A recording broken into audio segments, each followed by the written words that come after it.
அனைத்து மதத்தினரும் அங்காளி பங்காளியா பழகிற பாசக்கார மதுரை மண்ணிலிருந்து உறுதியா சொல்றேன். வசனம் எதுகை மோனே நல்லா தான் இருக்கு. என்றைக்கும் பெரியார் ஏற்றின சமத்துவ தீபம் தான் குளிரும். அவங்க அங்காளி பங்காளிகளா தான் இருப்பாங்க. நாங்கெல்லாம் மாம மச்சான தான் இதுவரைக்கும் இஸ்லாமிய மக்களோடு பழகிருக்கோம். அதுல கேடுகட்ட மலிவான அரசு. தரையிலே அடிக்கின்ற பல்ட்டிக்கு பேர் தலை பல்ட்டி என்பார்கள். நல்லா தான் இருக்கு. மேலே அடிக்கின்ற பல்ட்டிக்கு மேல் பல்ட்டி என்பார்கள். நல்லா தான் இருக்கு. இவர்கள் அடிக்கின்ற பல்ட்டி ஆகாய பல்ட்டி. ஐயா உள்துறை அமைச்சர் அமித்ஷா வந்து சொல்றாரு, இது இந்து மக்களின் ஒற்றுமை, இந்து மக்களின் எழுச்சிங்கிறதுல. அயோத்தி இந்தியாவில தானே இருக்கு. அப்ப இந்திய மக்களின் ஒற்றுமை என்ன ஆகும்? தேனி போல் செயல்படக்கூடியவர் அவர் போய் வீட்டுல போய் படுத்துட்டு இருக்க முடியாது, போர்வையை போத்திட்டு. எம்ஜிஆர் கட்சி உருவாக்கின கட்சியில் இருப்பான் அப்படி சொல்றவன் தானே ரோசமானவன். நான் தான் சொல்றேன், வடக்கே கிழக்கே மேற்கே தெற்கே எல்லாம் சந்தேகப்படாதீங்க, எங்கேயுமே இல்ல. திமுக நிச்சயமா கூட்டணியில் குழப்பம் இருக்காது, சந்தேகமே கிடையாது. இந்தியா கூட்டணியை யாரும் சிதைக்கவும் முடியாது, உடைக்கவும் முடியாது. வலிமையான கூட்டணி இந்தியா கூட்டணி. நீங்க எப்படி பந்து வீசினாலும் தமிழ்நாட்டை பொறுத்த வரைக்கும் அதை அடிக்கிறது சிக்ஸர் தான். திமுக நிச்சயமா கூட்டணியில் குழப்பம் இருக்காது, சந்தேகமே கிடையாது. நாங்க திருப்பி சொல்றேன் சார், எனக்கு அதெல்லாம் தெரியாது சார். டோர்னமெண்ட்ல சாம்பியன் நாங்க தான். சாதி மத போதை ஏறிச்சுன்னா செத்து பாடையில போனாலும் இறங்க.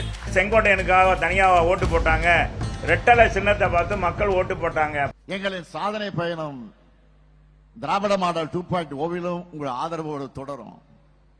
மக்களுக்கான நன்மைகள் பெருகும். மதுரை மக்கள் மீது நம்பிக்கையில சொல்றேன், அனைத்து மதத்தினரும் அங்காளி பங்காளியா பழகிற பாசக்கார மதுரை மண்ணிலிருந்து உறுதியா சொல்றேன். எங்க தமிழ்நாட்டில் என்றைக்கும் பெரியார் ஏற்றின சமத்துவ தீபம் தான் ஒளிரும். உங்களால் அதை தடுக்க முடியாது. எதிர்த்து கேட்க ஆள் இருக்கு. உள்ள பெரியார் எத்தனை எதிர்ப்பு இருக்கும். 2026 அதே ஃபயரோட திராவிட மாடல் அரசு தான் தொடரும். அங்காளி பங்காளிகள் அது இந்த வசனம் எதுகை மோனே நல்லா தான் இருக்கு. நாங்கெல்லாம் மாம மச்சானா பழகிட்டு இருக்கிறோம். அவங்க அங்காளி பங்காளிகளா தான் இருப்பாங்க. நாங்கெல்லாம் மாம மச்சான தான் இதுவரைக்கும் இஸ்லாமிய மக்களோடு பழகிருக்கோம். இந்த திருப்பரங்குன்றம் இஷ்யூவை பொறுத்த மட்டும் நீதிமன்றம் என்ன தீர்ப்பை வழங்கியிருக்கோ அதன்படி சட்டத்தின் அடிப்படையில் அவர்கள் தீபம் ஏற்றுவதற்கு அனுமதித்திருக்க வேண்டும். மாறாக நீதிமன்ற தீர்ப்பு முடிந்த பிறகு 144 தடை உத்தரவு போடுவது என்பது நீதிமன்றத்தை அவமதிப்பதாக. ஆன்மீகம் என்பது மன அமைதியை நிம்மதியை தந்து மக்களை ஒற்றுமையா இருக்க வைக்கணும். 4 பேருக்கு நல்லது செய்யணும். இதுதான் உண்மையான ஆன்மீகமாக இருக்க முடியும். ஒரு சிலரோட அரசியல் லாபங்களுக்காக பிரிவுகளையும் பிளவுகளையும் உண்டாக்கி சமூகத்தை துண்டாடும் சதி செயல்கள் அது நிச்சயமா ஆன்மீகம் அல்ல, அது அரசியல். அதுல கேடுகட்ட மலிவான அரசியல். எப்படிப்பட்ட ஒரு முரண்பாடு பார். அந்த காலத்தில் சொல்வார்கள் தரை பல்ட்டி என்பார். தரையிலே அடிக்கின்ற பல்ட்டிக்கு பேர் தலை பல்ட்டி என்பார்கள். மேலே அடிக்கின்ற பல்ட்டிக்கு மேல் பல்ட்டி என்பார்கள். இவர்கள் அடிக்கின்ற பல்ட்டி ஆகாய பல்ட்டி. அந்த இயக்கத்துடைய கொள்கை முழுவதுமாக பாரதிய ஜனதாவிடம் அடிமைப்படுத்தப்பட்டு விட்டது. ஊர் கூடி தேர்வித்தால்தான், வடம் ஒழுங்காக சென்றால்தான் நிலையை அடையும்.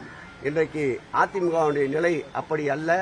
ஆகவே அந்த தேர் 2026 நிலை அடையாது என்பது இதுபோன்ற நிகழ்ச்சிகளே சான்று. அறத்தை கொண்டாடக்கூடிய அமைதியான மாநிலமாகத்தான் தமிழ்நாடு இன்றைக்கு இருக்கு. மதுரை மக்கள் கிட்ட வளர்ச்சின்னு சொன்னா வாங்க வாங்கன்னு வரவேற்பாங்க. அதுவே வன்முறையை தூண்ட கூப்பிட்டா என்ன பண்ணுவாங்கன்னு தெரியுமா? மதுரை ஸ்லாங்க்ல சொல்லணும்னா கலவர கும்பலை பார்த்து என்ன சொல்லுவாங்க தெரியுமா? புடானிலே அடிச்சு விரட்டடிப்பாங்க. அமைதியின் பக்கம் நிற்கிற மதுரை மக்களுக்கு நான் என்னுடைய நன்றியும் வணக்கத்தையும் பாராட்டுகளை தெரிவித்துக்கிறேன். எல்லோரும் ஒற்றுமையாக இருந்தால்தான் மீண்டும் அம்மாவின் கட்சி ஆட்சிக்கு வர முடியும். அம்மாவின் தொண்டர்கள் ஒன்றிணைய வேண்டும் என்ற முயற்சி எடுத்தார். அதை விரும்பாதவர்கள் அவரை கட்சியை விட்டு நீக்கினார்கள். அதுக்காக வீட்டில் போய் படுத்துட்டு இருக்க முடியுமா? அவரை 50 ஆண்டு அனுபவம் உள்ளவர், இன்னும் இளைஞரை போல சுறுசுறுப்பாக இந்த 78 வயதிலும் தேனி போல் செயல்படக்கூடியவர் அவர் போய் வீட்டில் போய் படுத்துட்டு இருக்க முடியாது, போர்வையை போத்திட்டு. அதனால இதற்கு அவர் அந்த தவறுகளை செய்பவர்களை திருத்துவதற்கு நாம் ஒரு வழியிலே முயற்சி செய்தால் அவர் வேறு ஒரு வழியிலே சென்றிருக்கிறார் என்றுதான் அதை எடுத்துக்கொள்ள வேண்டுமே தவிர அவர் கோபதாபத்தில் எடுத்த முடிவாக நான் கருதவில்லை. ஏன்னா அவர் கூட்டணி இருந்தாங்க, அதுக்குரிய ஓபிஎஸ் அவர் வெளியே போயிட்டாங்க. அது பிறகு அமித்ஷா சந்திச்சிருக்கிறாங்க. பட் நான் இது குறித்து உள்தமைச்சர் கேட்கவும் இல்லை, பேசவும் இல்லை. மதிப்புக்குரிய ஓபிஎஸ் அவரிடம் நான் இது குறித்து பேசவில்லை. இருந்தாலும் அவருடைய எண்ணம் எதுவாக இருந்தாலும் நல்ல எண்ணம் ஈடேற வேண்டும். எங்களுடைய வளர்ச்சி பயணத்தை உங்களால தாங்கிக்க முடியல, அதனால சதி திட்டங்கள்ல நீங்க போடுறீங்க. நீங்க எப்படி பந்து வீசினாலும் தமிழ்நாட்டை பொறுத்த வரைக்கும் அதை அடிக்கிறது சிக்ஸர் தான். அந்த டீமுக்கு தோதான அடிமைகள் சிக்கலாம். பழைய அடிமைகள், புதிய அடிமைகள், பி டீம், சி டீம்னு உருவாகலாம். ஆனா கடைசியில டோர்னமெண்ட்ல சாம்பியன் நாங்க தான். இந்துக்கு ஒரு கனவு, இந்தியாவுக்கு ஒரு கனவு. இது எப்படி ஒரு ஆளுகிற ஒரு கட்சி ஒரு நாட்டுல இந்து மக்களின் ஒற்றுமைன்னு பேசுது. இந்துக்களுக்கு ஒரு கனவு இருக்குங்குது. இந்திய மக்களின் ஒற்றுமைன்னு தான் பேசணும். நாட்டின் மிக உயர்ந்த இடத்துல இருக்க ஐயா உள்துறை அமைச்சர் அமித்ஷா சொல்றாரு, இது இந்து மக்களின் ஒற்றுமை, இந்து மக்களின் எழுச்சிங்கிறதுல ஒற்றுமைங்கிறதுல. அப்ப இந்திய மக்களின் ஒற்றுமை என்ன ஆகும்? எப்படி? அப்ப ஒரு மதத்துக்கு ஒரு கனவு இருக்கு. அயோத்தி இந்தியாவில் தானே இருக்கு. அயோத்தி இங்கிலாந்துலயோ ஐரோப்பாலோ இல்லையே, அயோத்தியில இந்தியா தானே இருக்கு. அயோத்தி மாதிரி வரதில்ல தப்புதில்லை. நம்ம எல்லாம் பாத்துக்கணும். ராமருடைய ஆட்சியை பத்தி கேள்விப்பட்டிருக்கோம். ஆக அயோத்தி மாதிரி இருந்தாலும் சரி, எப்படி ஆனாலும் தேசிய ஜனநாயக கூட்டணி ஆட்சி ராமருடைய ஆட்சி போல வர வேண்டும் என்று நாங்கள் கேட்டுக்கொள்கிறோம். நான் தான் சொல்றேன், வடக்கே கிழக்கே மேற்கே தெற்கே எல்லாம் சந்தேகப்படாதீங்க, எங்கேயுமே இல்ல. இந்தியா கூட்டணியை யாரும் சிதைக்கவும் முடியாது, உடைக்கவும் முடியாது. வலிமையான கூட்டணி இந்தியா கூட்டணி. உங்களுக்கு என்ன சந்தேகம்? இந்தியா கூட்டணி இதுக்கு முன்னாடி இது மாதிரி ஒரு ஸ்பெகுலேஷன் போயிட்டு இருந்தது. எல்லாருக்கிட்டையும் பேசுறதுக்கு நியமிச்சாங்களா? நாங்க எல்லாருக்கிட்டையும் பேசல, திமுகவோட மட்டும் தான் பேசிட்டு இருக்கோம்.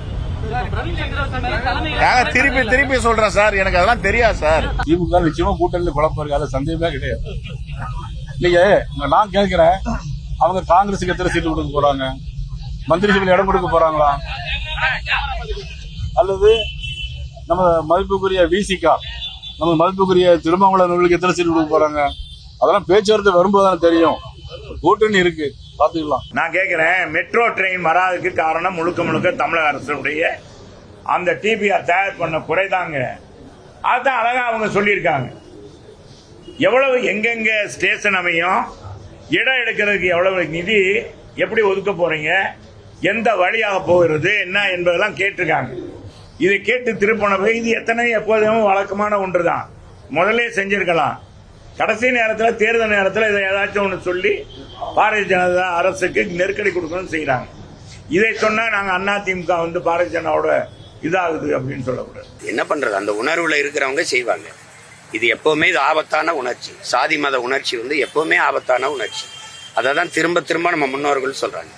இந்த சாராயமெல்லாம் அந்த மற்ற திறப்பொருளான இருக்கிற திடவ பொருளா இருக்கிற இந்த கஞ்சா இதெல்லாம் குடிச்சாதான், நாக்கில் தொட்டு வச்சாதான். ஆனால் சாதி மதமும் சொன்னவனே போதை ஏறிடுங்கிறாங்க. அது பெரும் போதை. அது அந்த போதை மற்ற போதையெல்லாம் படுத்து எந்திரிச்சா தெளிஞ்சிடும்.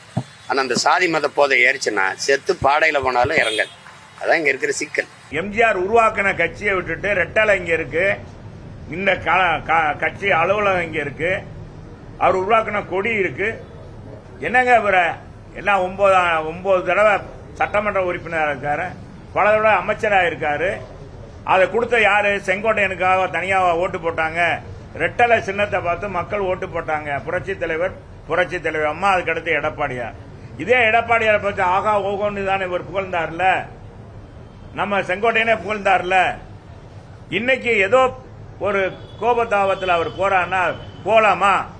ஏங்க, எனக்கு எந்த கட்சியும் வேணாயா, எந்த பதவி வேணாயா, எம்ஜிஆர் கட்சி உருவாக்கின கட்சியில் இருப்பேன் அப்படி சொல்றவன் தானே ரோசமானவன். சமீபத்தில் திருப்பரங்குன்றத்தில் தீபம் ஏற்றுறது தொடர்பாக பெரிய சர்ச்சை எழுந்துச்சு. அதனால் ஒரு பெரிய ரணகலமே உருவாச்சு. அதை பற்றி சிஎம் பேசும்போது சொன்னார், மதுரை மக்களோட நாங்கள் அங்காளி பங்காளிங்க மாதிரி தான் பாசத்தோட பழகிட்டு இருக்கோம் அப்படின்னு சிஎம் பேசிகிட்டு இருந்தார் மேடையில். அடுத்த ப்ரெஸ் மீட்டில் பேசின நயனார் நாகேந்திரன், எதுக முனையெல்லாம் நல்லா தான் இருக்குது, நீங்கள் அங்காளி பங்காளி மாதிரி பழகினீங்கன்னா நாங்கள் மாமா மச்சான் மாதிரி தான் இஸ்லாமிய நண்பர்களோட பழகிட்டு இருக்கோம் அப்படின்னு நயனார் நாகேந்திரன் எதுகை மோனையாக பேசினார். அந்த நேரத்தில் பேசின சேகர் பாபு, பல்ட்டியில் ஒரு 2-3 விதம் இருக்குது, தரையில் தரையில் அடிச்சா தர பல்ட்டி, மேல் அடிச்சா மேல் பல்ட்டின்னு சொல்லுவாங்க. ஆனால் பிஜேபி அடிக்கிறது ஆகாய பல்ட்டியாக இருக்குது அப்படின்னு கிண்டல் செஞ்சார் சேகர் பாபு. ப்ரெஸ் மீட்டில் பேசின சீமான் அமித்ஷா ஒரு கூட்டத்தில் பேசும்போது சொல்கிறாரு, இது இந்து மக்களோட ஒற்றுமைன்னு சொல்கிறாரு. அப்போ இந்திய மக்களோட ஒற்றுமை எங்கெங்கே போச்சு, மதத்துக்கு தான் ஒற்றுமை இருக்கா அப்படின்னு சீமான் பேசினார். அதை மறுத்து பேசின நயினார் நாகேந்திரன் அயோத்தியும் இந்தியாவில் தான் இருக்குது அப்படின்னு அவர் ஒரு பக்கம் பேசிக்கிட்டு இருந்தார். அது ஒரு பக்கம் போய்கிட்டு இருக்கும்போது இந்த பக்கம் செங்கோட்டையன் விஷயம். செங்கோட்டையனை பற்றி டிடிவி தினகரன் ப்ரெஸ் மீட்டில் பேசும்போது, அவர் இந்த வயசுலேயும் தேனி மாதிரி ஓடி ஓடி உழைக்கிறவர், அவருக்கு கட்சியில் பிரச்சனை, அதுக்குன்னு வீட்டில் போய் போர்வையை போத்தின்னு படுத்துக்குவா முடியும். இந்த பக்கம் பார்த்தீங்கன்னா செல்லூர் ராஜு, செங்கோட்டையனை பார்த்து யாரும் மக்கள் ஓட்டு போடல, ஏடிஎம்கேவை பார்த்து தான் போட்டாங்க, புரட்சி தலைவரையும் அம்மாவையும் பார்த்து தான் ஓட்டு போட்டாங்க. இந்த பக்கம் பார்த்தீங்கன்னா செல்வ பெருந்தகை ப்ரெஸ் மீட்டில் இந்தியா கூட்டணி பலமாக தான் இருக்குது, எங்கள் கூட்டணியில் எந்த பிரச்சனையும் இல்லை அப்படி இப்படின்னு இந்த பக்கம் இவர் கூட்டணி பற்றி இந்த பக்கம் பேசிட்டு இருந்தார். எது எப்படியோ கார்த்திகை தீபத்துக்கு எப்போவோ எத்தனை இடத்துல திருப்பரங்குன்றத்தில் தீபம் எரியணும். இதுதான் மக்களோட ஆசை.